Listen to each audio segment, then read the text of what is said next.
Hello दोस्तों, कैसे हैं आप सभी लोग। उम्मीद करता हूँ खैरियत से होंगे। दोस्तों, एक बहुत ही बुरी खबर है आज कि हमारी फ़र्स्ट हियरिंग थी और फर्स्ट हियरिंग पे ही ये होना था कि केस को डिसमिस कर दिया गया है। देखो, केस को डिसमिस करने का जो वहाँ के जज थे, उन्होंने वही रीज़न दे दिए जो कि हमारे पिछले जज ने दिए थे, जो फर्स्ट बेंच के थ्रू गया था।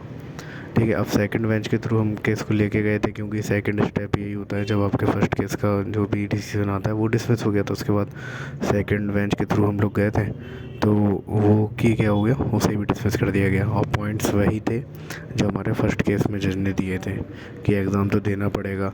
और देखो दोस्तों, दूसरी बात ये है, जो हमारा एडवोकेट ने, कुंदन मिश्रा ने जो भी आर्गूमेंट की, उन्होंने अपनी तरफ से पूरी कोशिश की जिस तरीके से वो कर सकते थे।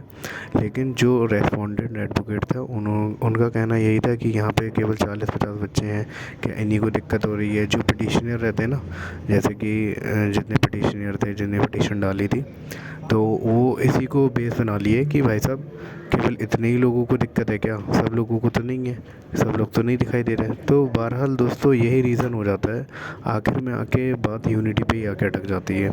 जैसे मैं ये नहीं कर रहा हूँ, बहुत से स्टूडेंट ने कंट्रीब्यूट करा, बहुत उन्होंने कंट्रीब्यूट करा, तो वो कहीं ना कहीं अपना पार्टिसिपेशन उसमें दिए।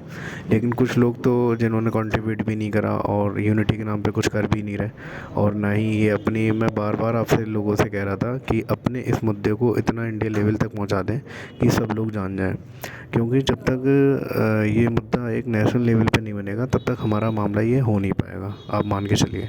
और दूसरी बात ये है कि अब अपने पास सिर्फ सुप्रीम कोर्ट का ही ऑप्शन बचा है, अब तो कोई ऑप्शन बचा नहीं है कि आप दूसरे ऑप्शन के थ्रू इसे रिज़ॉल्व कर लें।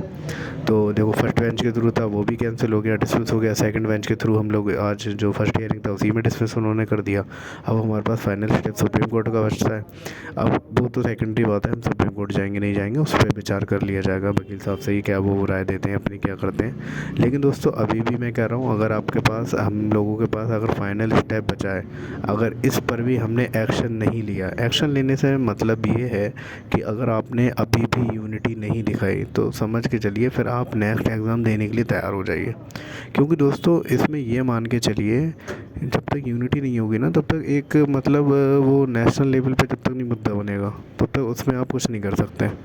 ठीक है, आप घर बैठे बैठे, कुछ स्टूडेंट तो क्या कर रहे हैं भाई, खाली मैसेज कर देते हैं, ये कर देते हैं, कुछ तो बेवजह के क्वेश्चन करते हैं कि सर क्या होगा, क्या नहीं होगा, अभी तक क्या चल रहा है, क्या रेड पिटीशन क्या डाला। भाई सब जब जानकारी लोग हैं, दूसरा कोई इन्फॉर्मेशन दे रहा है, तो उस इन्फॉर्मेशन को भी नहीं ले रहे, तो ये तरीका तो गलत है।